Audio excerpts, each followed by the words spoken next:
Welcome, everybody. Good afternoon, good morning, good evening, wherever you are in this moment. Welcome to the second days of keynote session of the Wine Spirits Virtual Fair. We have together with us a great speaker that Sebastian will introduce to you very into details in a few moments. Simply to share a couple of practicalities with you, we invite the audience to interact with our speakers.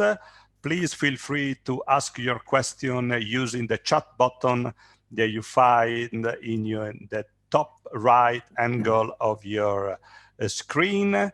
And we also invite the audience to have a look to the pavilion and interact, engage with all the exhibitors of the fair. So we are ready to start this keynote session. Sebastian, I let you introduce your host, and I wish you all a great session. Thank you very much. Thank you, Ste. Thank you very much. Well, I have the great pleasure of presenting you Gene Gates. He's a master storyteller and an award-winning communication expert. His experience in communications and rhetoric includes certification from Harvard University, coaching TEDx speakers, the art and science of connecting from the TED stage. He's consulting mark brands like the New York Giants, Ford Smart Mobility, and the University of North Carolina at Chapel Hill on podcasting and communicating through audio. His background includes hosting a top-rated morning radio show in Los Angeles. You will see why. San Francisco, Dallas, and Atlanta, where he worked on launching new products with Apple, Ford, and Disney. Gene is also a good friend from us, from YG branding experts. We love to work with him. And we kind of have a big project continue working in the near future. So it's a real pleasure to have you on board, and I thank you for that. Thank you for having me. Let me click on my screen share here so we can kind of go over some of what I want to share with you today. There we go. So there we are. So thank you for joining me today to learn how today's most successful companies are crushing it with storytelling. These are the same techniques that are taught by Harvard University and TED Talks.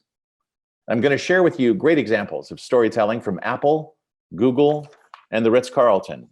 And we're going to use some of those examples that I'm going to show you to talk about how storytelling can be used in your branding and communications, in your selling and presentations, prospecting and business development, conventions and public relations, and then finally, and maybe most importantly, how to use storytelling to build a corporate culture, especially with remote and freelance teams that are spread in a COVID world. So think of these 5 areas as fingers on your hand. But when you use storytelling as a narrative in all 5 areas, your website, your apps, your sales decks, your business development, and your corporate culture, it's like bringing those 5 fingers together to create a fist. And the fist is so much more powerful than 5 fingers. I grew up in Seattle. Seattle is the home of Microsoft. And when you grow up in Seattle and your last name is Gates, everybody always wants to know, any relation? They don't even need to mention his name because everybody knows Bill Gates, especially in Seattle. But my famous last name did give me one brush with fame. I bought a pair of I bought a pair of pants at a department store, and they marked them to be altered. I came back a few days later, but I forgot my claim check. So they went in the back, they brought out my pants, and I went home. And when I tried them on, they didn't fit. In fact, they didn't even look like the same pants. So I took them back to the store and I explained that the pants did not fit. The salesman asked me what my name was. And when I said Gates, his eyes got pretty big and he got a little white in the face. Another guy came running over and he said, "This is Mr. Gates." And they said, "You don't understand. You got Mr. Gates's pants." I said, "Well, that's normally how it would work for me."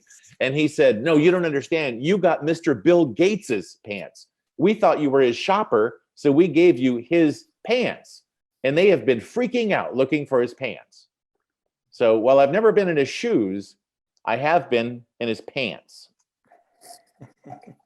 So if you remember nothing else from today, you're probably going to remember that my name is Gates. I grew up in Seattle, and I'm the guy that wore Bill Gates's pants. So what will you remember from our time together today?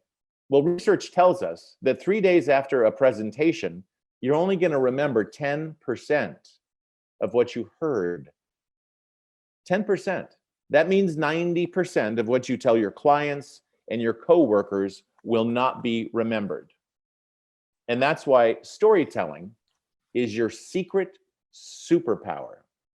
So let's start by defining what storytelling is. So I have these 3 areas I want to talk about today: inside out versus outside in, the hero's journey, and then also rhetoric, the art of persuasive language. Let's start with inside out versus outside in. You know, inside out is the way most of us sell. We have a message or we have a story and we tell the audience about our features. We tell someone all about it, or we talk about the product as the star, or we're the star, and we are doing all the talking, and the customer is the audience. In this case, we're communicating inside out. Successful companies do it the other way around. They think outside in. In other words, they put themselves in the customer's shoes. They don't sell a product, they sell the problem that the product solves. Amazon famously has one empty chair at every single meeting that they have. That chair is to remind everybody about the customer. They never forget the customer's point of view. In fact, Jeff Bezos takes it so far, he says, "We don't make money when we sell something. We make money when we help someone make a buying decision." He understands that they don't sell things. They help people decide what to buy. And that is why reviews are such a heavy driver for Amazon. Another company is Carvana. It's a popular way for people to buy a car. It's all handled online. You shop for your car online. You sign all your documents online. You get a car for an entire week before you have to actually buy the car. And then if you don't want the car, they won't charge you for it. You can choose to pick a different car, or you can just walk away. The great news is they'll bring you the car, or you can use one of their very creative car vending machines.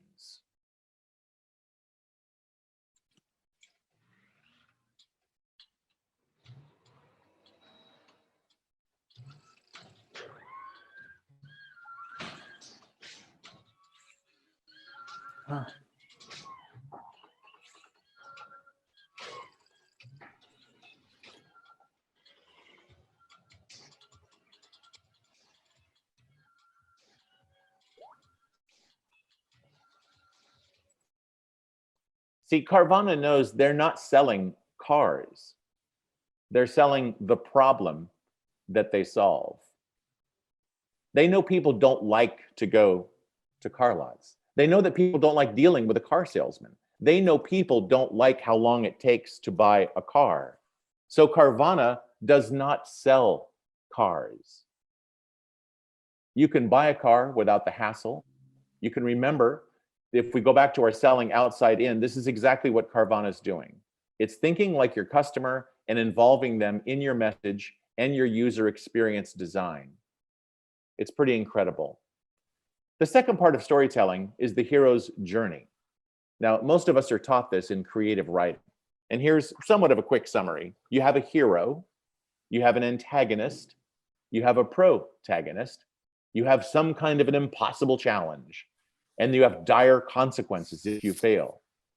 Then the hero overcomes the impossible odds and saves the world.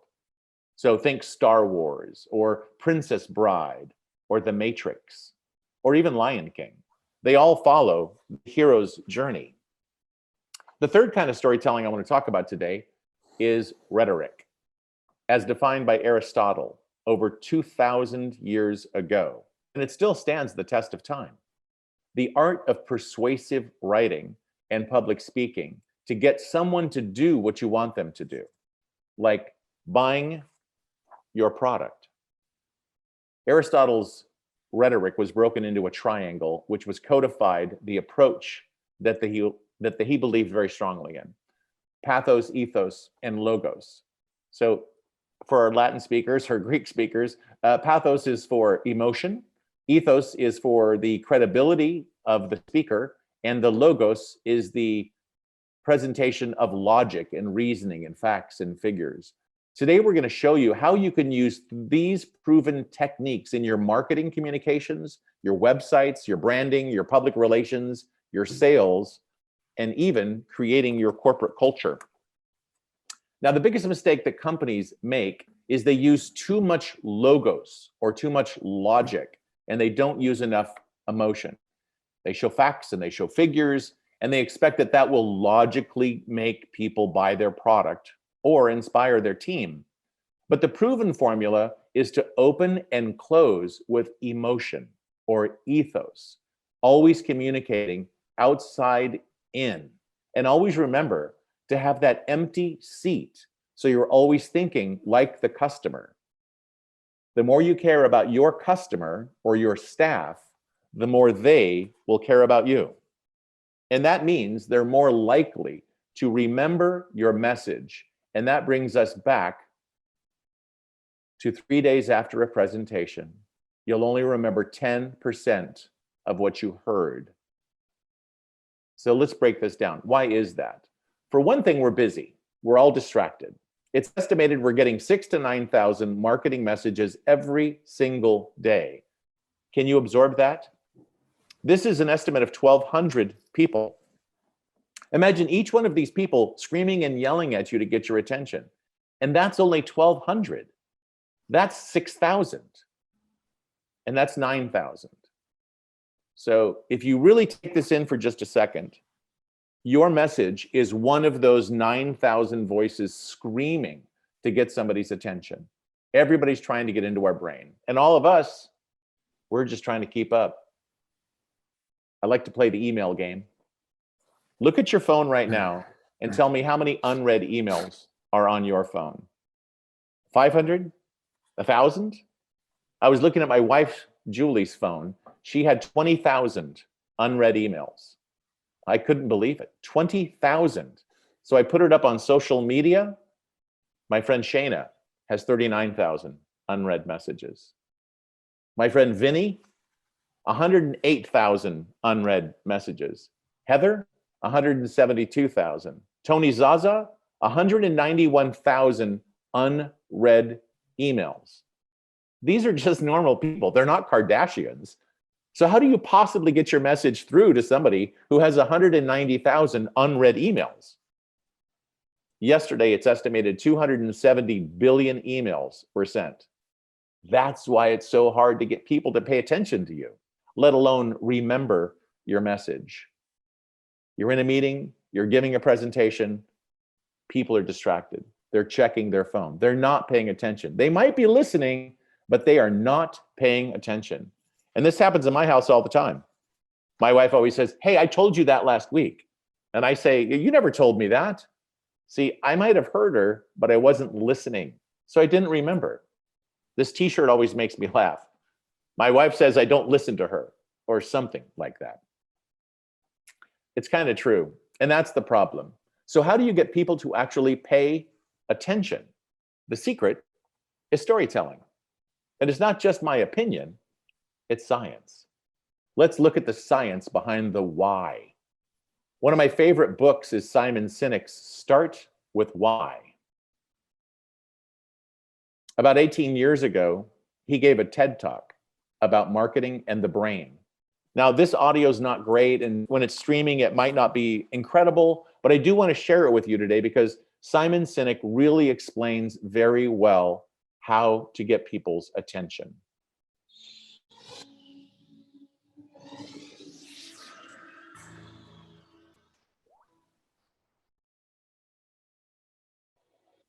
Why is it that Martin Luther King led the civil rights movement? He wasn't the only man who suffered in a pre-civil rights America, and he certainly wasn't the only great orator of the day. Why him?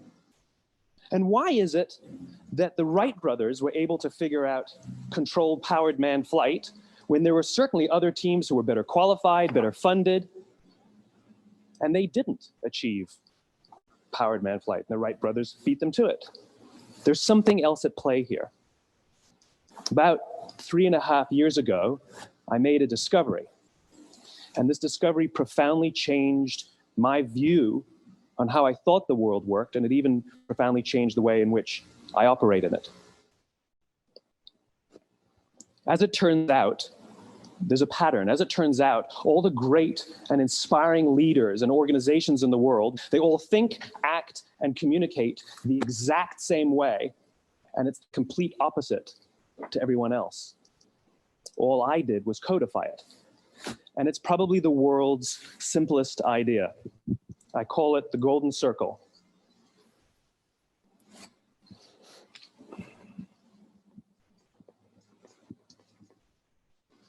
Why, how, what? This little idea explains why some organizations and some leaders are able to inspire where others aren't. Let me define the terms really quickly. Every single person, every single organization on the planet knows what they do 100%. Some know how they do it, whether you call it your differentiating value proposition or your proprietary process or your USP. But very, very few people or organizations know why they do what they do. And by why, I don't mean to make a profit. That's a result. It's always a result. By why, I mean, what's your purpose? What's your cause? What's your belief? Why does your organization exist? Why do you get out of bed in the morning? And why should anyone care? Well, as a result, the way we think, the way we act, the way we communicate is from the outside in. It's obvious. We go from the clearest thing to the fuzziest thing.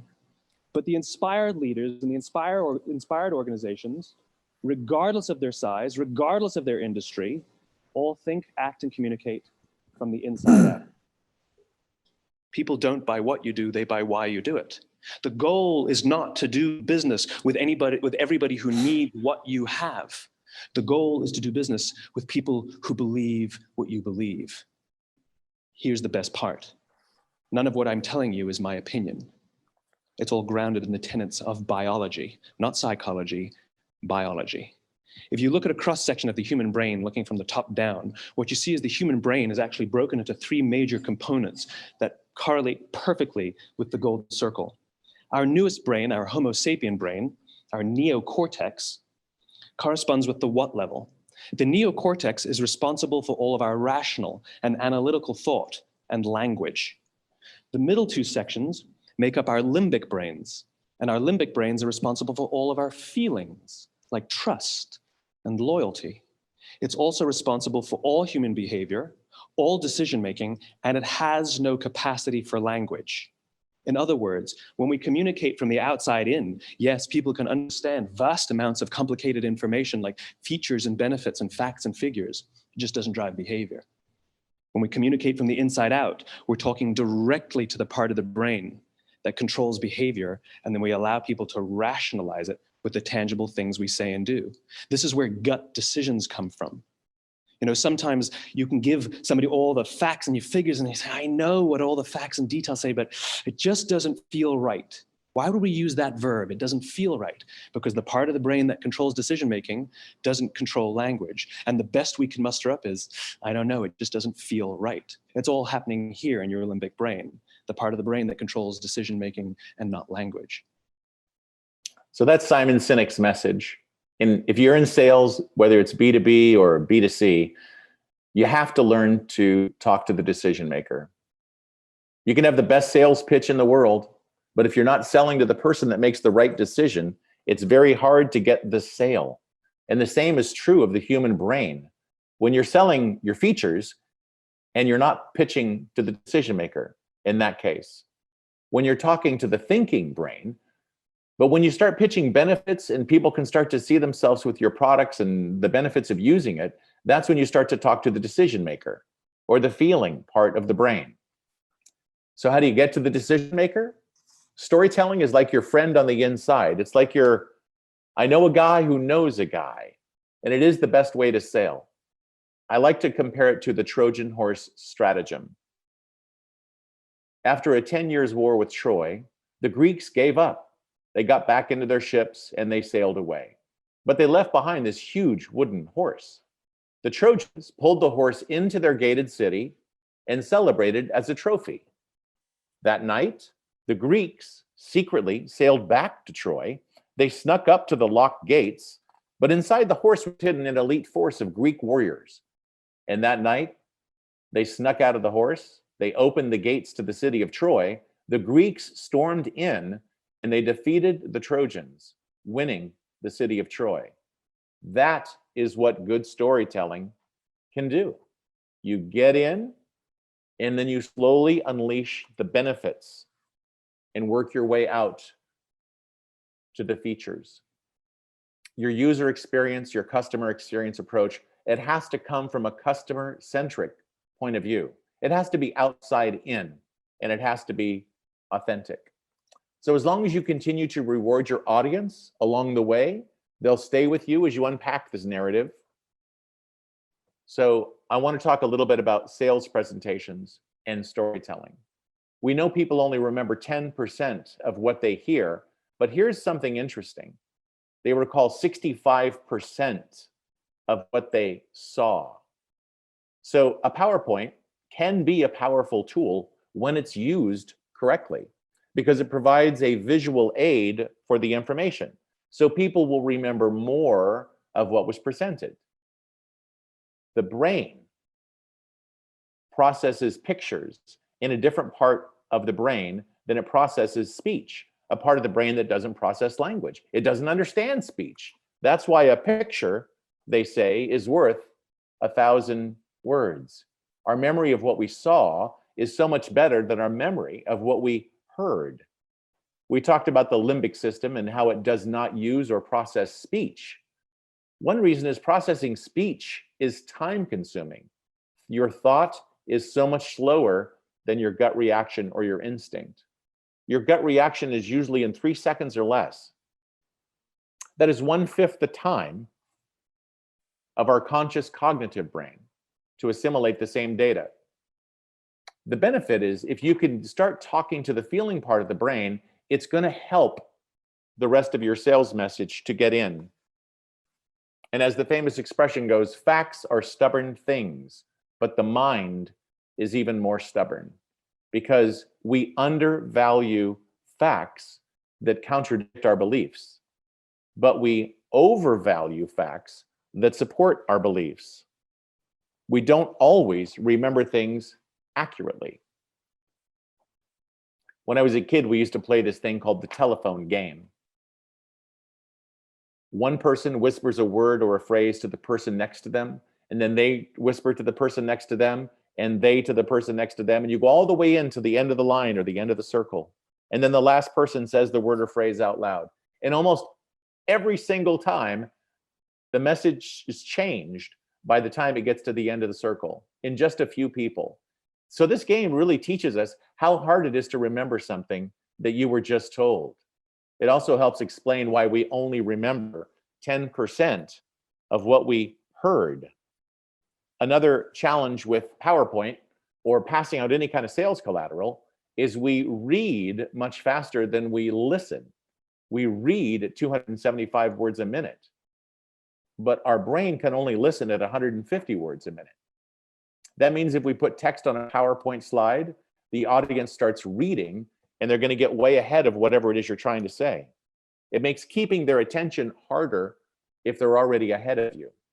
So if you want meaningful communication, you have to decide if you want them to read or if you want them to listen, because they can't do both at the same time. Have you ever tried to ask someone a question when they were reading a text or skimming an email? It's our old friends again. We will feel like they're just not listening to us. They're just not paying attention. And the same thing will happen in your presentation if you have too much text on your slide. So you must make the pictures memorable. We've all seen these stock pictures, right? Some random person or swell hand holding a nice pen. So ask yourself, what's the purpose of this kind of an image? What purpose does it serve? Because this kind of imagery on your presentations actually hurts your sales. But you could be creative. You could use storytelling. If it's a data point, find a creative way to present it so it's memorable. Maybe use a short video animation to make a point. If you're looking to show 76%, maybe have 100 people on a field and then have 76 of them run away and form a new group. Or maybe show a pie graph being filled in color, anything to make it memorable. My favorite example of this is from iPhone, Apple. How do you convince people that your new phone has better color than before? You could explain the tech. You could explain the numbers of pixels. You could explain the graphics cards. You could explain whatever improved technology makes a more colorful screen. Or you could show a picture, or you could shoot a commercial on the phone. Once people think that it's better, you can't change their mind. This is an ad aimed at the limbic system.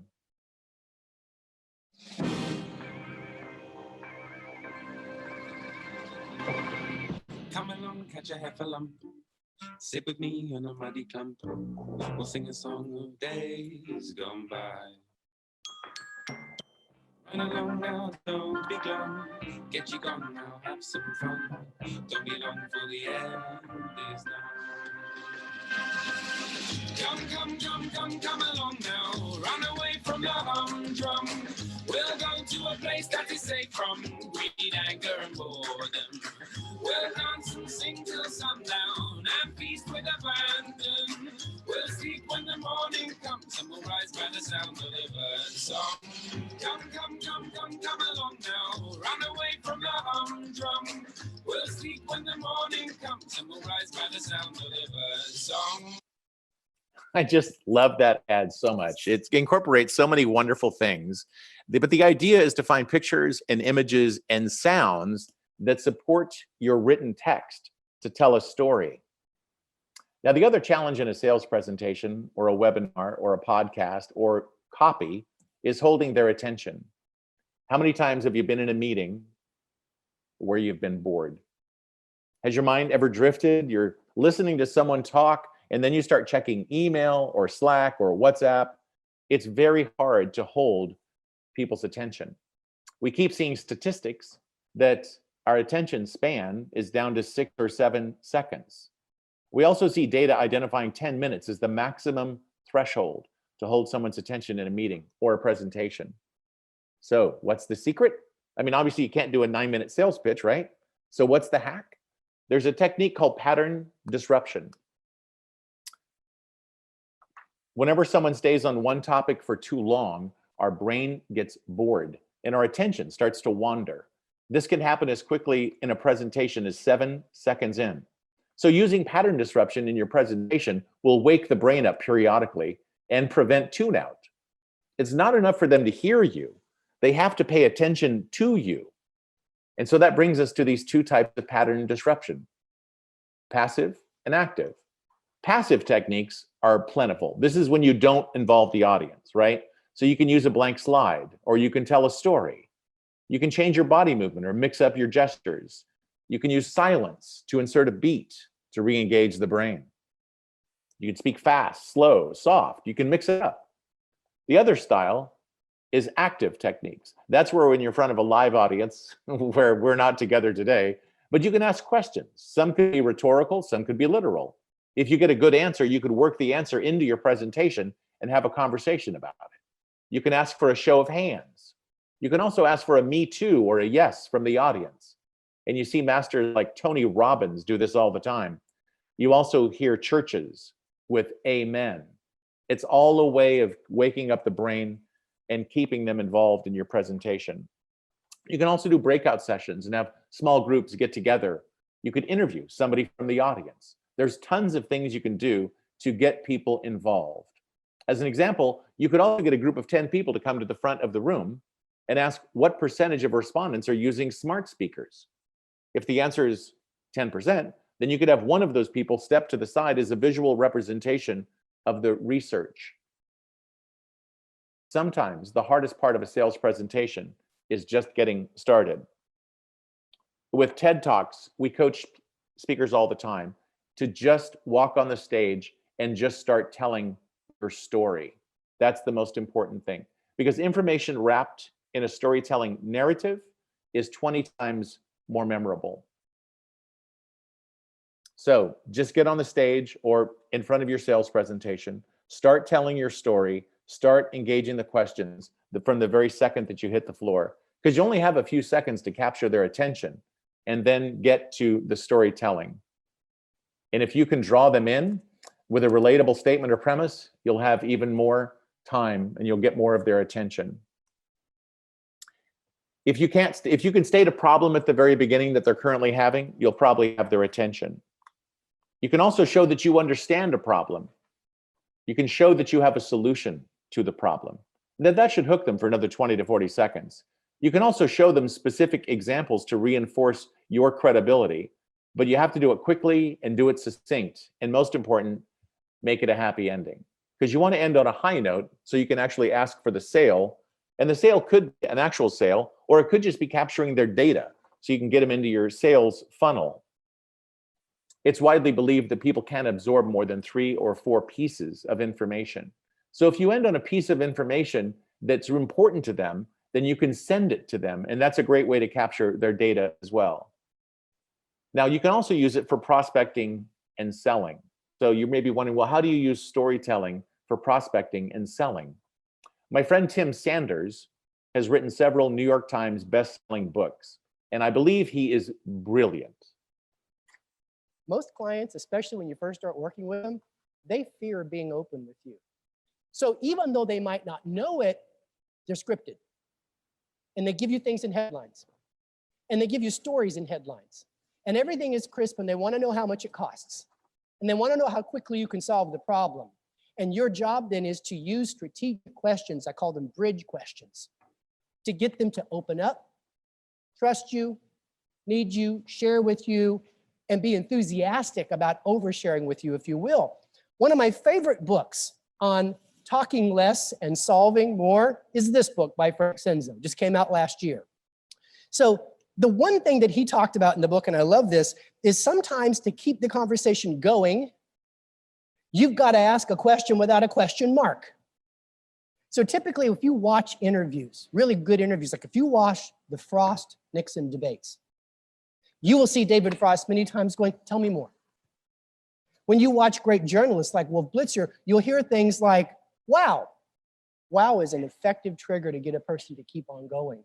You can say things like, that's fascinating, go on, especially if you use go on with the British accent. You can say things like, wow, I'm tracking with you, I'm aligned with you. That's a typical corporate phrase, I'm tracking, go on.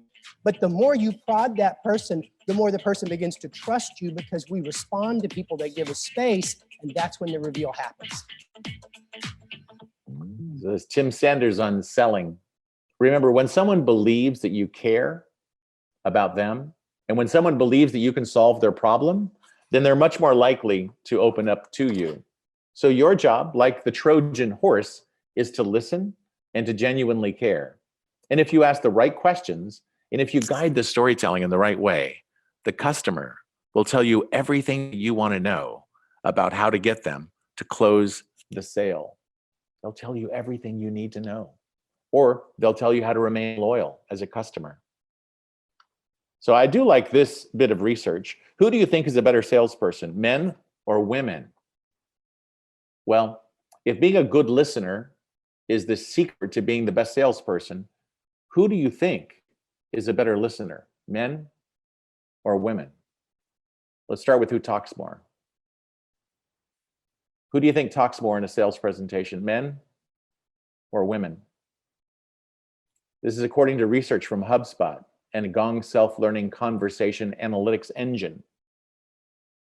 Men talk 42% of the time in their presentation to the client. Women talk 46% of the time during their presentation. That means that men listen more in a sales presentation. But who closes more deals, men or women? Women. Women have an 11% higher win rate than men. Well, why is that? That doesn't really make sense compared to the information we just shared, right? When men talked too much in a presentation, they rambled on in a way that derailed the conversation, and that hurt their credibility. They often answered a simple yes or no question with a long-winded response. That sparked more questions from the prospect, and that means more objections. Here's what's interesting. When women talked too much during a presentation, they made persuasive, strong selling points, or they shared a relevant customer story instead of rambling and going on tangents. So if you want to sell more, remember, let the customer be the storyteller, be prepared, concentrate on selling your outcomes and benefits, and be very succinct. Now, I know that a lot of times we're not able to go to big conventions, but for a lot of us, public relations and conventions is a very big sales driver for our company. So our fifth area of conversation today is how do you use storytelling for conventions and public relations? Well, I can tell you that I've been on the Oprah Winfrey Show, I've been on American Idol, I've been in the New York Times, I've been on the cover of USA Today. And there's one thing I know for sure. That's when you're sending a press release or selling an idea, remember one valuable thing. People hate to be sold, but they love to buy. So give them something that they want. Make it easy for them to buy. If you want to get on the Today Show, don't send them a press release just asking to get on the show. They get 1 million of those a year. So you have to put yourself in the shoes of the producer of that show. They are content creators. Their job is to create content that attracts audiences and sparks social engagement. If you want to be content, give them something that people will talk about. Give them something that will make them look good to their boss. Give them something that'll make their job easier. Give them something that makes their peers say, wow, where'd you get that content? Now that's true for TV shows. It's also true for getting coverage in your favorite trade magazine. So don't think of yourself as trying to sell your product. Think of yourself as a content creator with an outside-in approach. You'll see much better success with earned media. Now here's a great example. CES, the Consumer Electronics Show in Las Vegas. Over 4,400 exhibitors, over 2.7 million square feet of exhibit space. So you'd probably think, how in the world could you possibly stand out in a crowd like that? So I know a lot of people that say, oh, don't go to CES, don't exhibit there. There's way too many people. No one is ever going to remember your message. Well, I like people who think differently. I like people who think, how might we stand out? How might we be memorable? Use these 3 immutable laws. Be memorable, be addicting, and be contagious. Memorable means 3 days after a presentation, people will remember you or your message. Addicting means people can't stop thinking about it. Like a great meal or a great bottle of wine, something you just can't stop thinking about. And contagious means you have to tell somebody about it. You have to share the experience or the content. Here's a great case study. Google went to CES. They wanted people to learn about their brand new item, Google Assistant. Now, we know Amazon came out with their smart speaker featuring Alexa. It became so popular, it became so addicting that people just started calling it Alexa, not by its name, Amazon Echo. Well, Google wanted to sell their smart speaker and digital assistant. Now, they could tell you all the things that the speaker does and all the reasons why it's better, but that wouldn't be memorable. That wouldn't be contagious, especially at CES. So they decided to use storytelling. They built a ride similar to It's a Small World at Disney.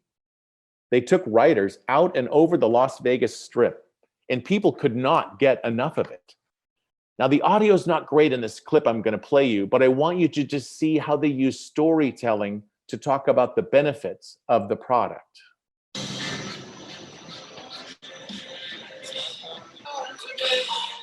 Google, tell me about my day. It's 7:42 a.m.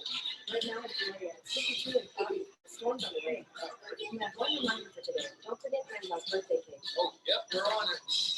You guys see that robot cat on skateboards? Hey Google, take me to the bakery. Okay, starting navigation.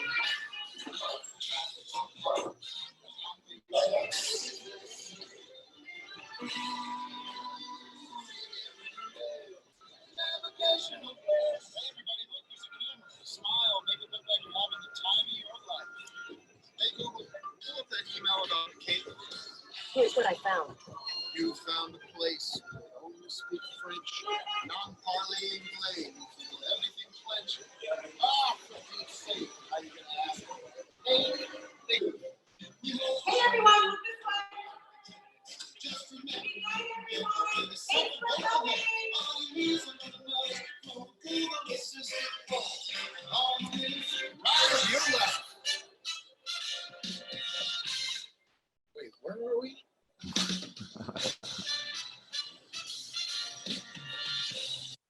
I realize we don't all have a budget to recreate a ride, but the point is they went out of their way to be creative, to find a different way to talk about their product. And maybe the most brilliant thing that they did, although if you notice everybody on the ride was videotaping and taking pictures, which means everybody spread it out and it became quite a social engagement. But here's what else they did. You see these people all dressed in white suits? Google Assistant. They deployed hundreds of people in white jumpsuits. They called them Google Assistants. So anyone who had a question knew exactly who to ask. I mean, it was visually amazing to see all these guys out there in these white suits answering questions, which is exactly what Google does. It's an amazing example of a customer-centric branding and integration. They weren't just there answering questions about Google. They trained these people to answer any question anybody had about CES. So they became the spokespeople for CES. That's how impactful it was. Now, the last thing I want to talk about today in terms of storytelling is how to use storytelling to build a corporate culture, especially when we're all spread out all over the world, especially in a COVID world. I want to talk about the Ritz-Carlton. My friend Carmine Gallo is a senior contributor at Forbes magazine. He wrote a great article, How a Luxury Brand Spends 10 Minutes a Day to Create 5-Star Service. Ritz-Carlton is a brand that was built on storytelling. In his new book, Excellence Wins, the Ritz-Carlton co-founder, Horst Schulze, explains how he implemented a policy empowering every single employee at the hotel. They could spend up to $2,000 to make a guest happy. They didn't have to ask anybody. They didn't have to get permission. They had full authority to spend up to $2,000 if they needed to. Sharing stories is a form of education, and that's where Schulze's 10-minute meetings came into play. He implemented short meetings that took place before each shift. Each meeting focused on one of the service standards and then that the employees were expected to meet. Then they would read the standard, they'd talk about how you could actually apply that standard in a customer situation, and then would read relevant customer comments that showed that standard in action. It's in the reading and the sharing of the stories that inspired the employees to create their own stories. Here's my favorite story. A family had left the hotel, only to realize they'd forgotten their little boy's stuffed animal in their hotel room. Well, the hotel employee found Joshi and then mailed it to the family. But here's what's different. When the package arrived, it not only contained the stuffed animal, it also had photos and a signed note. The staff wrote, "Thank you for letting Joshi stay a few extra days." You can see here the photos show Joshi in a chair next to the swimming pool. Then he's on a golf cart out on the beach. Then he's getting a facial at the spa. The boy's father posted the photos on social media and it went viral. The 10-minute storytelling meetings allow those stories to spread like tribal legend learning. And employees who make those stories happen are praised and rewarded. And the more stories that are shared, the more the employees try to create more of them. What I want to leave you with today is always put yourself in the mindset of the customer. Have the empty chair in your meetings so you always come from a customer point of view. Whoever you're speaking to, remember, the customer has to be at the center of the story. You have to put yourself in their shoes, but not in their pants. Thanks again for joining me today to learn how today's most successful companies are crushing it with storytelling. I'm Gene Gates, and I am no relation to Bill.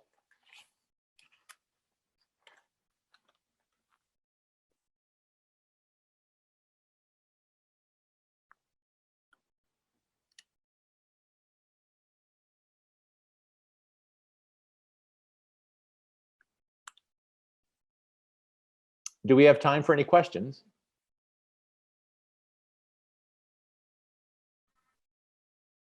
Yes, we have if you want, Gene. Yes, as much time as we have. I'm happy to answer any questions that I can. Thank you, Leila.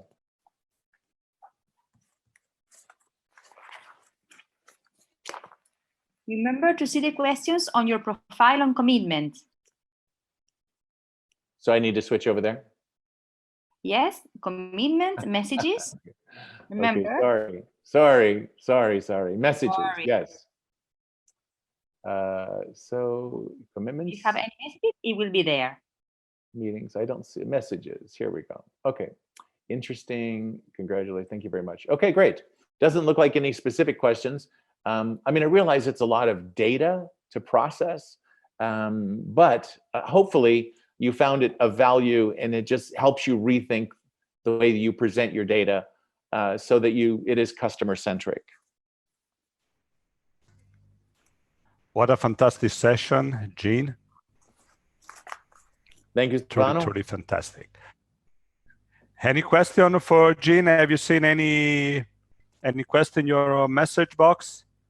I don't see any messages. I don't see any questions, just comments.